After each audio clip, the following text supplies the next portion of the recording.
बहिणींचा आशीर्वाद आहे म्हणून महाराष्ट्रामध्ये महायुतीची सरकार आलेली आहे आणि पुढेही बहिणींच्या आशीर्वादाने महायुतीची सरकार आणू आणि राहिली साकोली विधानसभेची गोष्ट तर मला पक्षाने सांगितलेलं आहे। थोड्या मतांनी मागल्या वेळी नाना पटोले हुकले होते, आता ह्यावेळी हुकू देणार नाही। बघा असं आहे, तसंही आमच्या या बहिणींचा आशीर्वाद आहे म्हणून आम्ही भारतीय जनता पार्टी आणि महायुतीची सरकार या महाराष्ट्रामध्ये आलेली आहे आणि पुढेही आमच्या सगळ्या लाडक्या बहिणींमुळेच आम्ही परत महायुतीची सरकार या महाराष्ट्रामध्ये आणू।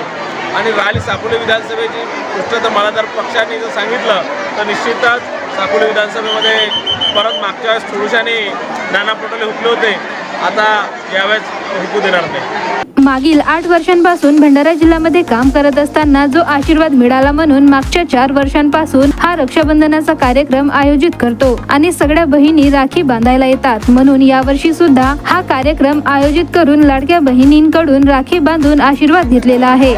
मागील 8 वर्षापासून या जिल्ह्यामध्ये काम करत असताना जो मला आशीर्वाद मिळाला, जो मला प्रेम मिळाला आणि म्हणून मागच्या 4 वर्षापासून आपण हा रक्षाबंधनाचा कार्यक्रम सुरू करा। सगळ्या माझ्या बहिणी आजच्या दिवशी मला राखी बांधायला इथे लाकडी माझ्या घरी येत असतात आणि मोठ्या प्रमाणात यावर्षीसुद्धा मोठ्या उत्साहाने सगळ्यांनी इथे स्वतः येऊन मला राखी बांधली आणि आशीर्वाद दिला, त्याबद्दल सर्वांचा मी आभार मानतो।